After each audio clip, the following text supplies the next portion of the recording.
నమస్కారం వార్తలకు స్వాగతం. ముందుగా ముఖ్యాంశాలు.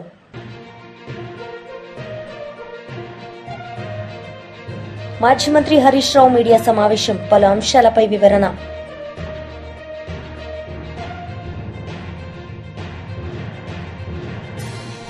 లిడ్ క్యాప్ చైర్మన్ పిల్లి మాణిక్యరావు మీడియా సమావేశం, పలు అంశాలపై వివరణ.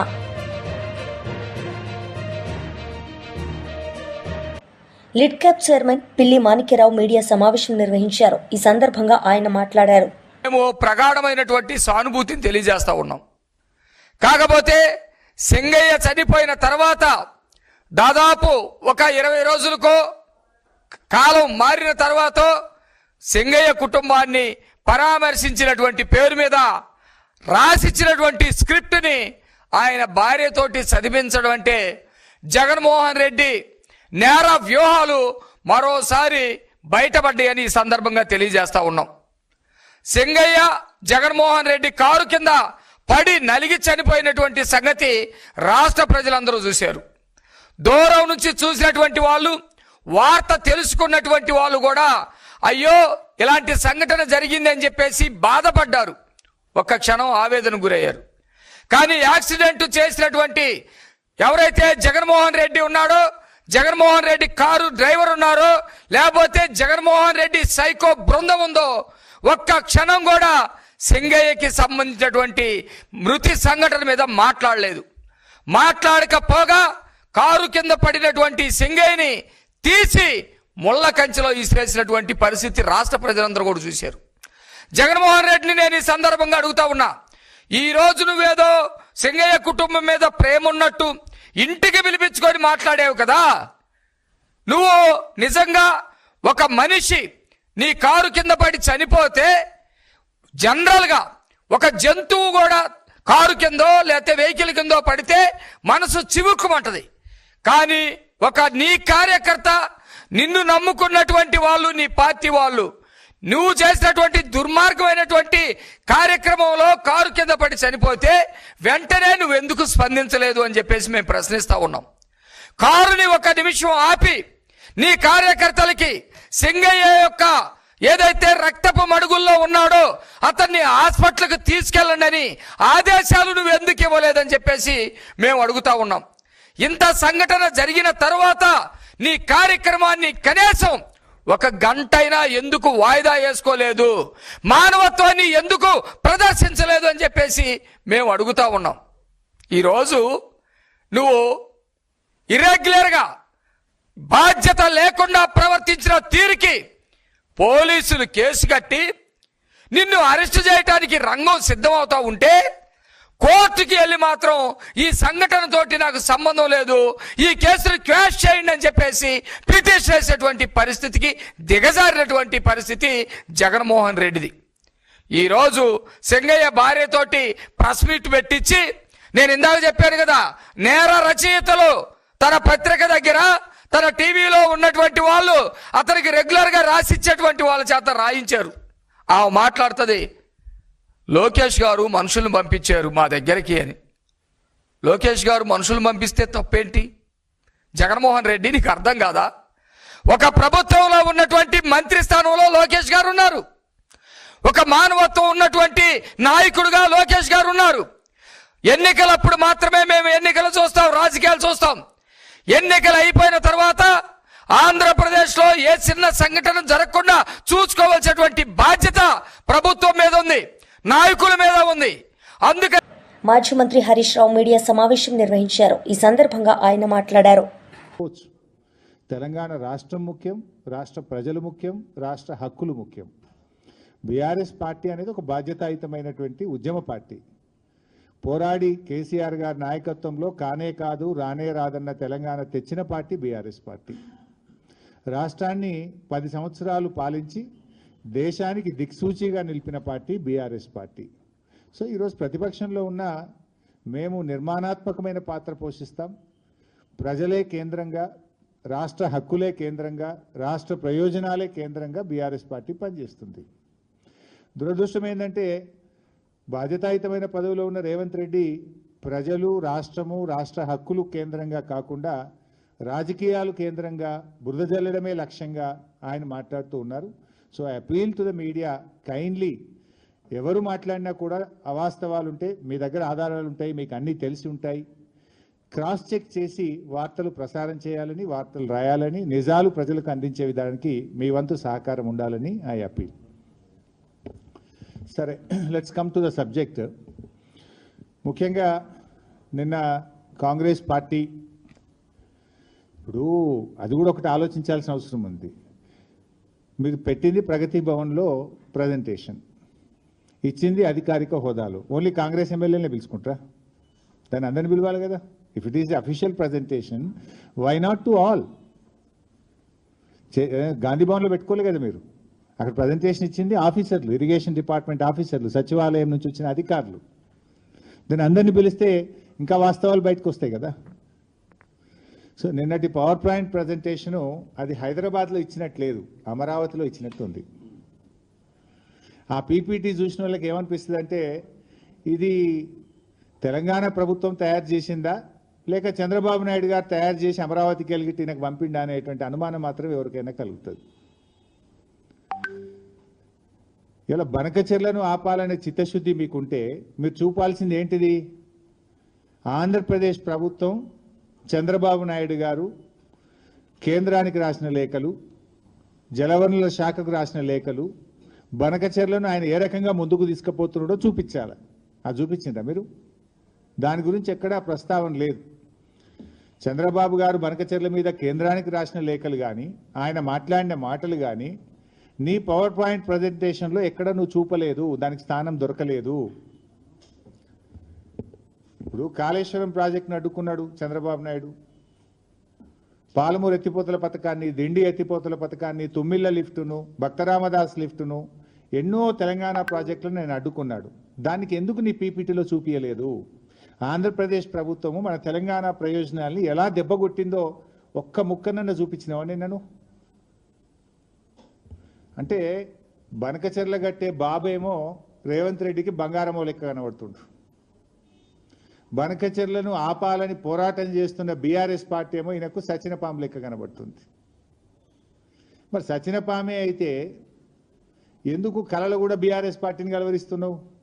అసలు నువ్వు ఉపన్యాసం ఇస్తే కేసీఆర్ పేరెత్తకుండా, బీఆర్ఎస్ గురించి మాట్లాడకుండా ఏనాడన్నా ఒక ఉపన్యాసం మాట్లాడతావా నువ్వు? అసలు నీకు నిద్రలో లేపితే కూడా బీఆర్ఎస్ యాదికి వస్తుంది, గులాబీ జెండానే కనబడుతుంది నీకు.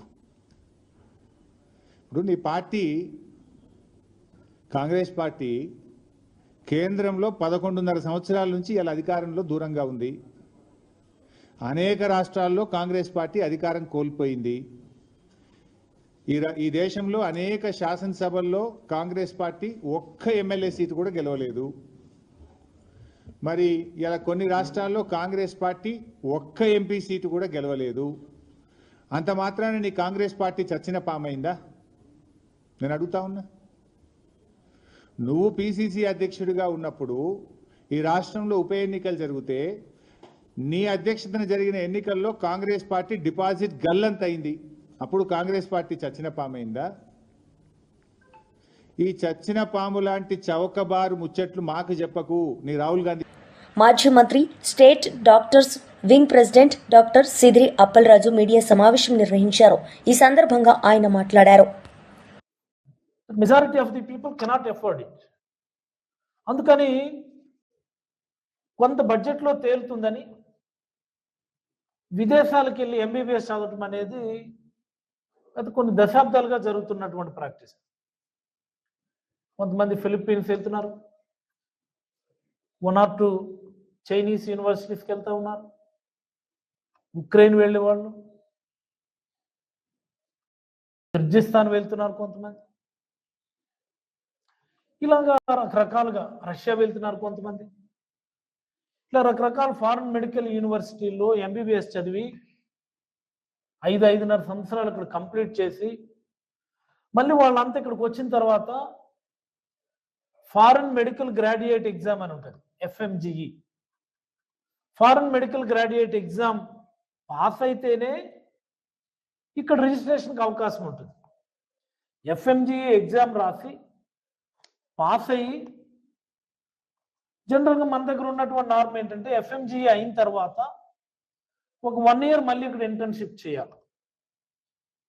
జనరల్గా ఈ ఫారెన్ మెడికల్ గ్రాడ్యుయేట్స్ అందరూ అక్కడ ఉన్నటువంటి 5 years 5.5 years కోర్సులో అక్కడ ఇంటర్న్షిప్ చేస్తారు. ఇన్స్పైట్ ఆఫ్ దట్ మనం ఇక్కడ రిజిస్ట్రేషన్ చేసుకోవడానికి ప్రాక్టీస్కి ఎలవెన్స్ ఇవ్వడానికి ఒక ఎన్ఎంసి కొత్తగా రూల్ పెట్టింది, foreign medical graduate exam clear చేయాలి అని. చేసిన తర్వాత మళ్ళీ ఒక 1 year ఇంటర్న్షిప్ చేయమంటున్నాం. ఇక్కడ 1 year ఇంటర్న్షిప్ చేసిన తర్వాత పర్మనెంట్ రిజిస్ట్రేషన్ చేస్తాం. పర్మనెంట్ రిజిస్ట్రేషన్ అయితేనే they are eligible for practice, లేదంటే ఏదైనా గవర్నమెంట్ సర్వీస్లో జాయిన్ అవ్వాలన్నా, post graduate medical entrance NEET PG entrance రాయాలన్నా వీటన్నిటికీ కూడా పర్మనెంట్ రిజిస్ట్రేషన్ అవసరం. బట్ ఇప్పుడు ఏం జరిగింది, ఈ అలయన్స్ గవర్నమెంట్ వచ్చిన తర్వాత ఆల్మోస్ట్ మోర్ దాన్ 12 months అవుతుంది. ఈ గ్రాడ్యుయేట్స్ చాలా మంది, సుమారుగా ఒక 1500 మంది పిల్లలు వేరియస్ ఫారెన్ మెడికల్ యూనివర్సిటీస్లో ఎంబీబీఎస్ పూర్తి చేసుకొని ఎఫ్ఎంజీ క్లియర్ అవుట్ చేసుకొని 1 year ఇంటర్న్షిప్ పూర్తి చేసుకున్నా సరే వాళ్ళకి రిజిస్ట్రేషన్ చేయటంలా. ఎందుకు చేయడం లేదు అంటే ఒకటి చెప్తున్నారు, మీరు కోవిడ్ టైంలో ఆన్లైన్ క్లాసెస్కి వెళ్ళారు, అందుకని మీరు ఇంకొక అదనంగా 1 year చేయాలి అని. వరల్డ్ వైడ్ అలాగే చదివారు కదా, అక్రాస్ ది వరల్డ్ అలాగే చదివారు, ఇక్కడే కాదు, మన రాష్ట్రంలో కూడా అలాగే చదివారు, మన దేశంలో కూడా అలాగే చదివారు, ప్రపంచం మొత్తం అలాగే చదివారు. వీళ్ళొక్కటే కాదు, కొంతమంది విద్యార్థులు ఈ ఆన్లైన్ క్లాసెస్ చదివినటువంటి వాళ్ళు కూడా కాంపెన్సేటరీ క్లాసెస్ మళ్ళీ ఎడిషనల్గా అక్కడ వెళ్ళినారు. మళ్ళీ అయినా సరే వాళ్ళకు కూడా రిజిస్ట్రేషన్ చేయటంలో, ఎఫ్ఎంజీ క్లియరెన్స్ అయిపోయి 1 year ఇంటర్న్షిప్ అయిపోయిన తర్వాత కూడా రిజిస్ట్రేషన్ చేయటం లేదు. ఇలాగా 2 బ్యాచ్లకి ఇప్పటి వరకు పెండింగ్ పెట్టున్నారు. 2 బ్యాచ్లు పెండింగ్ పెట్టి రిజిస్ట్రేషన్ చేయడానికి ఏపీ మెడికల్ కౌన్సిల్కి చైర్మన్ ఉండాలా, మరి గవర్నమెంట్ సైడ్ నుంచి రిజిస్ట్రార్ ఉంటాడు, వాళ్ళు ఈ కార్యక్రమాన్ని చేయాలి. అడిగి అడిగి అడిగి అడిగి గొడవ చేస్తే మొన్న ఎప్పుడు ఏపీఎంసీకి చైర్మన్ వేశారు. మొన్న చైర్మన్ సరే ఇదేదో చూడండి అని చెప్పి పంపిస్తే గవర్నమెంట్ స్థాయిలో మంత్రి కానీ ఏపీఎంసీ రిజిస్ట్రార్ కానీ ఫైల్ పెండింగ్ పెట్టినారు 12 months నుంచి. ఇదేం పద్ధతి? ఇది నాకు అర్థమవుతుంది.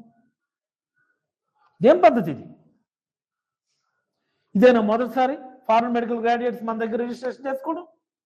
This is not the first time, it's a quite usual practice. ఎందుకంటే ఇక్కడ మనకి అవసరమైన మెడికల్ సీట్స్ లేవు కాబట్టి. ప్రైవేట్ మెడికల్ కాలేజీలో చదువుకోవడం ఎఫర్ట్ చేసుకోలేరు కాబట్టి ఫారెన్ చదువుకొని వస్తున్నారు. మరి వాళ్ళకి నెసెసరీ ట్రైనింగ్ ఉందో లేదని చెప్పి మనం ఇక్కడ ఇంటర్న్షిప్ 1 year చేయిస్తున్నాం. మనం రిజిస్ట్రేషన్ చేయడానికి పోయికలం నాకు అర్థం కాదు.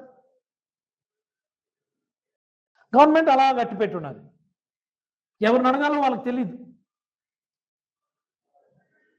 ధర్నా కూర్చున్నారు వాళ్ళు గత 36 గంటలుగా. బీజేపీ లీడర్ కోసం వెంకటేశ్వర్లు మీడియా సమావేశం నిర్వహించారు. ఈ సందర్భంగా ఆయన మాట్లాడారు. పెట్టాలని చెప్పేసి భారతీయ జనతా పార్టీగా డిమాండ్ చేస్తా ఉన్నాం. ఇప్పటి వరకు చూస్తే ఈ 2 జిల్లాలకు సంబంధించి Palamuru Rangareddy project pending, SLBC pending, Dindi project pending. ఏ ప్రాజెక్ట్ అయినా సరే ఇవాళ కొత్తగా ప్రారంభం చేసింది లేదు. అన్ని ప్రాజెక్టులు పెండింగ్లో పెట్టేసి ఏది పూర్తి చేయకుండా బీఆర్ఎస్ 10 సంవత్సరాలు నిద్రపోయింది, కాంగ్రెస్ పార్టీ 18 నెలలు గాఢ నిద్రలో మునిగి తేలుతా ఉంది. ఇప్పటి వరకు ఆ ప్రాజెక్టుల యొక్క ఊసు ఏమవుతుంది ఏందో కూడా చెప్పలేనటువంటి పరిస్థితి మనకు కనపడతా ఉంది. ఇవాళ శ్రీశైలం జూరాల నాగార్జునసాగర్ ప్రాజెక్టు ఇవాళ నీటితోటి నిండిపోయి ఇవాళ మనకు కనపడతా ఉన్నాయి. ఆ నీటిని వినియోగించుకుంటానికి కూడా సరైనటువంటి ప్రణాళికలు లేకుండా రాష్ట్ర ప్రభుత్వం మొత్తం కూడా కాంగ్రెస్ పార్టీ ఇవాళ నాటకాలు ఆడుతుంది తప్ప వాటి వినియోగానికి ఏం చేయాలనేటువంటిది మాత్రం దశా దిశ లేకుండా ఇవాళ రేవంత్ రెడ్డి ప్రభుత్వం ముందుకు సాగుతున్నట్టు కనపడతా ఉంది. ఇవాళ ఆలోచన ఈ నీటిని వినియోగించుకోవడం కోసం, ఈ ప్రాజెక్టులను పూర్తి చేయడం కోసం వీళ్ళ దగ్గర ఏ విషయం కూడా, ఏ నిజం కూడా వీళ్ళ దగ్గర ఇలా కనపడతలేనటువంటి పరిస్థితి మనకు కనపడతా ఉంది. ఇవాళ నిన్న మొన్న మనకు కనపడుతుంది, జూరాల ప్రాజెక్టు గేట్లు తుప్పుపట్టిపోయినాయి, వాటిని కూడా మరమ్మతులు చేయాలన్నటువంటి దీనస్థితిలో కాంగ్రెస్ పార్టీ, ఇవాళ కాంగ్రెస్ ప్రభుత్వం ఇవాళ మనకు తెలంగాణలో రాజ్యం వెళ్తున్నటువంటి విషయం మనకు కనపడతా ఉంది. అదే రకంగా ఇంతకుముందుకే చెప్పిన నల్లగొండ, పాలమూరు జిల్లాలకు సంబంధించి 5 మంత్రులు, స్వయాన ముఖ్యమంత్రి ఉన్నాడు, నీటిపారుదల శాఖ మంత్రి ఉన్నాడు, అయినా కానీ ఇక్కడ ప్రజలు నీళ్ళ కోసం ఇవాళ తిప్పల పడాల్సినటువంటి పరిస్థితి మనకు కనపడతా ఉంది. ఇవాళ తెలంగాణలో ఒక్క నీటి ప్రాజెక్టును కూడా పూర్తి చేయలేనటువంటి పార్టీలు ఇప్పుడు కేంద్రాన్ని అడ్డగోలుగా విమర్శించడం ఏదైతుందో ఇది తెలివి తక్కువతనానికి నిదర్శనంగా మనం భావించాల్సినటువంటి ఉంటుంది. తర్వాత కేసీఆర్, రేవంత్ రెడ్డి నీటి వినియోగంలో, ప్రాజెక్టుల విషయంలో కూడబలుక్కొని తెలంగాణకు ద్రోహం చేస్తూ ఉండరు. ఇవాళ 10 మంది ఎమ్మెల్యేలు టీఆర్ఎస్ నుంచి, బీఆర్ఎస్ నుంచి కాంగ్రెస్ పార్టీలో చేర్చుకున్నారా, చేర్చుకోలేదా అనేది స్పష్టంగా ఇవాళ కనబడతలేదు. ఒక ఆయన ఓ రోజు కాంగ్రెస్ పార్టీ కండువ కప్పుకుంటాడు, మళ్ళీ తెల్లారి బీఆర్ఎస్ పార్టీ కండువ కప్పుకుంటుంటాడు. అసలు వాళ్ళు ఏ పార్టీలో ఉన్నారో ఇవాళ చెప్పలేనటువంటి దుర్మార్గమైన స్థితిలో తెలంగాణ ఉంది. అంటే దీని అర్థం ఏంటంటే 10 మంది ఎమ్మెల్యేలు ఈ పార్టీలు ఉంటుంది, ఆ పార్టీలు ఉంటుంది, మేమిద్దరం ఒకటే కదా అనే రకంగా ఇవాళ కాంగ్రెస్, బీఆర్ఎస్ దోబూసలాట ఆడుతున్నటువంటి పరిస్థితి మనకు కనపడతా ఉంది. అసలు బీజేపీ ఎవరికి అనుకూలమో, ఎవరికి వ్యతిరేకమో, ఎక్కడ వివక్ష చూపుతుందో చెప్పాల్సినటువంటి విషయం స్పష్టంగా అడుగుతా ఉన్నాం. మేము ఎవరికి వ్యతిరేకం కాదు, ఎవరికి అనుకూలం కాదు. శాస్త్రీయంగా కేంద్ర ప్రభుత్వం ఏది చేయాలనో అదే చేస్తుంది. ఎవరికో భయపడి ఎవరో మావాడో మీవాడో అనేటువంటి వివక్ష ఎప్పుడు చూసేటువంటిది నరేంద్ర మోడీ గారి ప్రభుత్వం కాదనేటువంటి విషయం స్పష్టంగా చెప్తా ఉన్నాం. ఇవాళ చంద్రబాబు మావోడనో, కేసీఆర్ పీకిండనో, రేవంత్ రెడ్డి ఏకిండనో భయపడేటువంటి ప్రభుత్వం కేంద్ర ప్రభుత్వం, కేంద్ర బీజేపీ కాదనేటువంటి విషయం స్పష్టంగా చెప్తా ఉన్నాం. అసలు ఒకడు అంటాడు నదులకు నేను నడకలు లేపిన అంటుంటాడు, ఇంకొకడేమో ఓ నది లేకపోతే దేవాదుల ఏ బేసిన్లో ఉందో అడుగుతూ ఉంటాడు పక్కోన్ని. ఈ రకంగా నదులకు నడకలేపినోడు ఎటు పోయిండో, ఏ బేసిన్లో ఉన్నదన్నాడు ఒకడు ముఖ్యమంత్రి అవుతాడు. వీళ్ళ మమ్మల్ని విమర్శించేది. నదులకు నడక నేర్పినైనా కాళేశ్వరం ప్రాజెక్టులో కొట్టుకుపోయిండు. దేవాదుల ప్రాజెక్టు ఏ బేసిన్లో ఉన్నాడు ముఖ్యమంత్రి అయ్యి ఇప్పుడు నా పదవి ఎప్పుడు పోతుందో ఏమో అనేటువంటిది దిశలో ఇవాళ అటు ఇటు ఊగిస్తలాడుతూ ఉండు. ఈ రకంగా ఇష్టానుసారంగా ఒక్కొక్కడు ఒక్క తీరుగా వాగుతూ ఉంటాడు కేంద్ర ప్రభుత్వం మీద, మోడీ గారి మీద, కిషన్ రెడ్డి గారి మీద. నువ్వేం మాట్లాడుతున్నారో మీరేందో స్పష్టంగా తెలంగాణ ప్రజలకు చెప్పాల్సినటువంటి అవసరం ఉంది. అసలు మీకు ఏం పొలిట్ బ్యూరో సభ్యులు వర్లరామయ్య మీడియా సమావేశం నిర్వహించారు. ఈ సందర్భంగా ఆయన మాట్లాడారు. కారు ఓనర్గా, కారు ఎవరో అవ్వచ్చు ఓనర్గా మీరు అక్కడ కూర్చున్నారు, మీ నేతృత్వంలో నడుస్తుంది కారు, మీ డైరెక్షన్లో నడుస్తుంది కారు, మీరు ఎక్కడికి వెళ్ళమంటే వెళ్తాడు డ్రైవరు. ప్రమాదానికి గురైనప్పుడు మీకు బాధ్యత లేదా జగన్మోహన్ రెడ్డి గారు? కారులో కూర్చున్న పెద్ద మనిషిగా మీరు నాకేం తెలుసు డ్రైవర్ అంటారా? మీకు బాధ్యత లేదా అని చెప్పి నేను అడుగుతున్నాను. నేను మీ కళ్ళ ముందే ప్రమాదానికి గురైన వ్యక్తిని మీ కార్యకర్తలు బరబరా ముళ్ళ పొదల్లోకి ఈడ్చి పడేస్తే మీకు మానవత్వం లేదా జగన్మోహన్ రెడ్డి గారు? ఆపండి, అంబులెన్స్ని పిలవండి, ప్రథమ చికిత్స ఆసుపత్రికి తీసుకెళ్దాం, మన కారులోనే తీసుకెళ్దాం పద అనాల్సిన బాధ్యత లేదా మీకు? నాకేం సంబంధం లేదు, డ్రైవర్ అంట. మీ వాళ్ళని ఎందుకు వారించలేదు? ముళ్ళ పొదల్లోకి లాగుతారంటే అట్లా ఉండండి, లేకపోతే వేరే కారులో తీసుకెళ్ళండి, పలానా హాస్పిటల్కి తీసుకెళ్ళండి, ప్రథమ చికిత్స చేయండి, అతను బాగు చేయండి అని చెప్పాల్సిన బాధ్యత లేదా? మీరు వెంటనే స్పందించి అతన్ని వెంటనే ప్రథమ చికిత్స అతనికి అందితే ఆసుపత్రికి తీసుకెళ్తే ఆ దళితుడు సింగయ్య అనే దళితుడు బ్రతికుండేవాడు. ఇండైరెక్ట్గా అతను ప్రాణాలు పోవటానికి, అతను చావుకు కారణం మీరు మిస్టర్ జగన్. దర్యాప్తు చేస్తే ఇవన్నీ బయటకు వస్తాయి. అతని మరణానికి ఎవరు కారకులు అనేది బయటకు వస్తుంది దర్యాప్తు చేస్తే. మీరు ఓనర్ తర్వాత ఓనర్ ఆ కారులో. కారు ఎవరో ఓనర్ అంటే ఎవరో ఆయన కూడా ఒక ముద్దాయట ఏదో కేసులో. ఆయన కారు మీరు వాడుతున్నారు, టెంపరీగా మీరు వాడుతున్నారు, కానీ ఎవరు temporary owner of that car. Vicarious responsibility ఉన్నది మీకు కూడా. సమాధానం చెప్పాలి మీరు కూడా. బాధ్యత రాహిత్యంగా వ్యవహరించటం కరెక్ట్ కాదు. పైగా ఏంటి, యుద్ధానికి పోతున్నట్టు ఆయన పోలీసు ఆంగ్ల ఆదేశాలన్నీ ధిక్కరించి,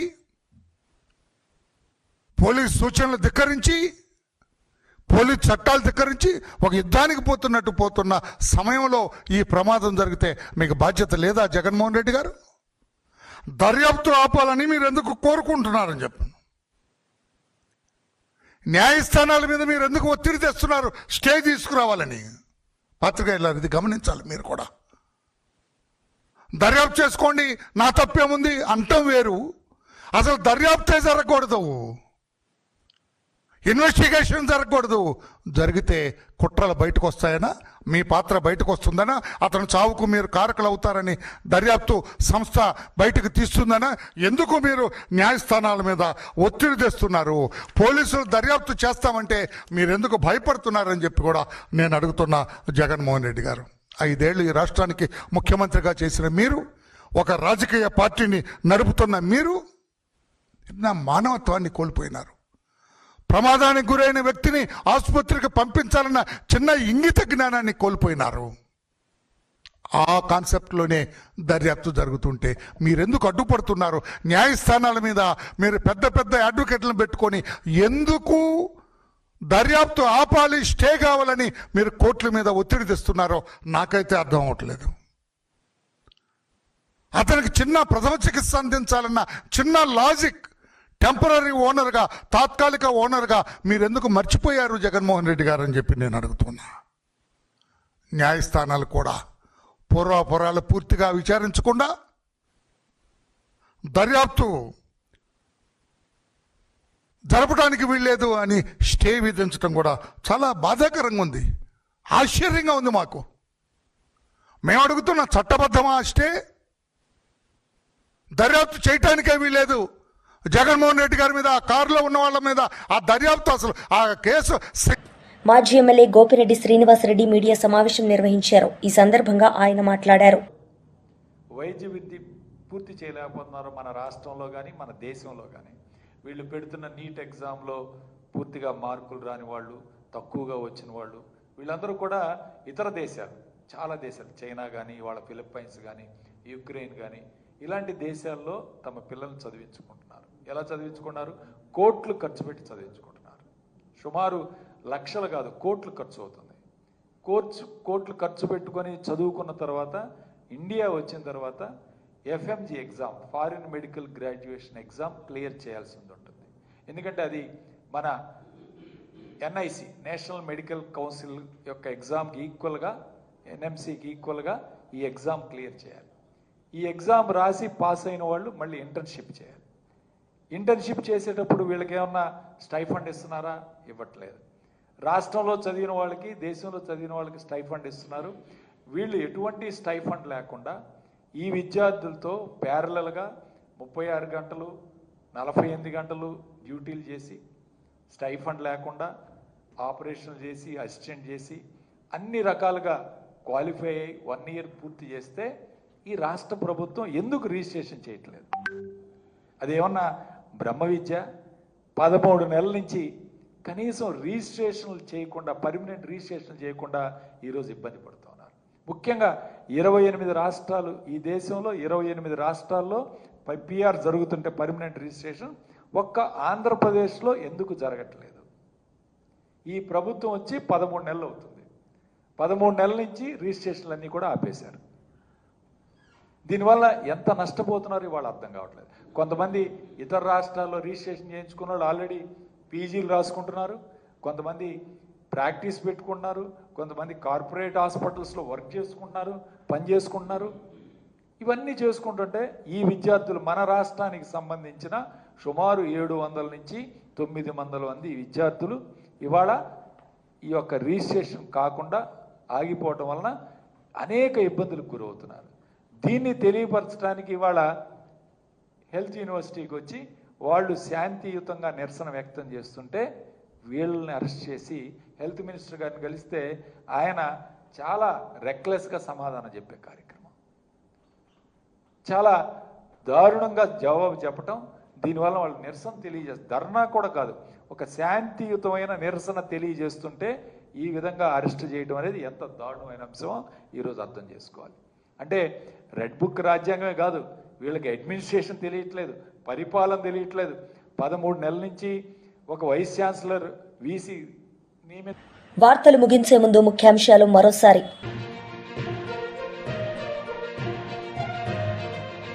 మాజీ మంత్రి హరీష్ రావు మీడియా సమావేశం, పలు అంశాలపై వివరణ.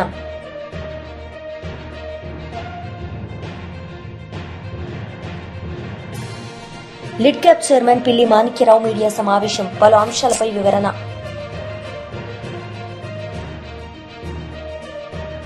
ఈ వార్తలు ఇంతటితో సమాప్తం. తిరిగి ప్రసారమయ్యే వార్తల్లో మళ్ళీ కలుద్దాం. అంతవరకు సెలవు. నమస్తే.